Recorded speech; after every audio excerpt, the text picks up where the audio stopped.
Hey everyone, and welcome to our explainer on the ALAA Early Career Researcher Travel Scholarships for the 2026 Joint Conference.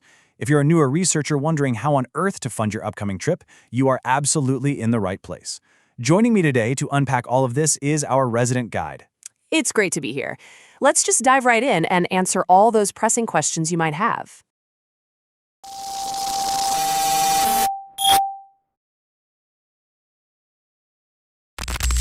Right, so here is our game plan for today.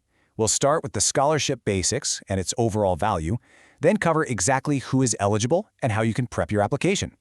After that, we'll walk through the assessment process, look at the funding details, and then wrap it all up with a final checklist before you hit submit. Okay, Section 1, Scholarship Basics and Value. Basically, what you need to know first. So let's start with the most obvious question, right? What is this scholarship actually for? Well, the Applied Linguistics Association of Australia is offering 5 travel scholarships, which are generously sponsored by the Duolingo English Test. They're specifically designed to support early career researchers who are presenting their work at the 2026 Joint Conference of ALAA, ALANZ, and ALTAANZ over in Brisbane. Nice. And how much support is actually available to applicants? Each award reimburses eligible expenses up to a maximum of 1,000 Australian dollars. And just to make sure we're super clear on that, let me repeat it. You can be reimbursed up to a hard cap of exactly AUD $1,000. It's a really fantastic financial boost to help cover those attendance costs. Moving right along to Section 2. Who is eligible? Let's understand these criteria. So who exactly qualifies to apply for this funding? Okay, so there are 3 main hurdles. First, you've got to be a current financial member of ALAA when applications close. Second, you need to be the lead presenter of an accepted presentation. That just means you're the person with primary responsibility for delivering the talk. And third, you have to be a first-time applicant for this specific award.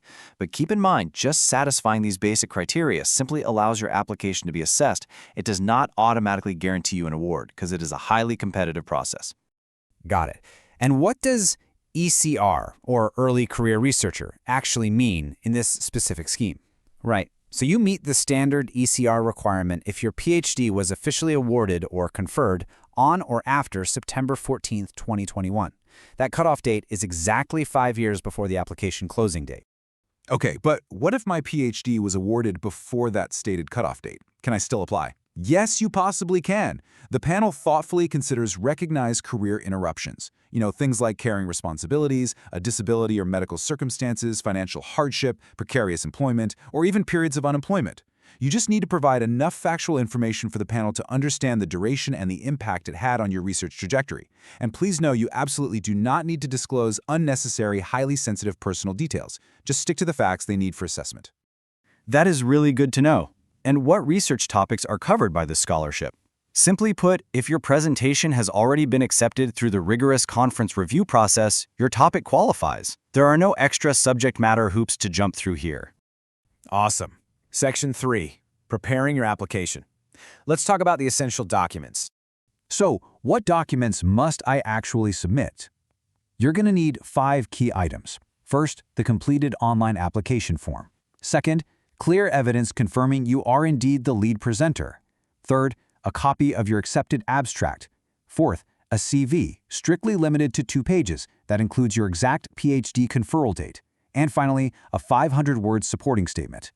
Okay, and what exactly should I include in that 500-word statement? This is really your space to clearly explain your financial need, your current employment or funding circumstances, and whether you have any institutional support available to you. You should also outline relevant personal circumstances, again without oversharing, and articulate exactly how participating in this conference benefits your career and networks. It is highly recommended to include a realistic budget estimate right here. Show the panel your estimated costs and your remaining financial shortfall. Makes perfect sense. Section 4, the assessment process. Let's see how the panel actually scores this. How will the panel assess my application once it's in? They use a highly structured, weighted scoring system. 60% of your overall score is based entirely on financial need. 25% looks at your career context and access to professional opportunities, and the final 15% is based on the anticipated benefit of your participation. Wow, 60%.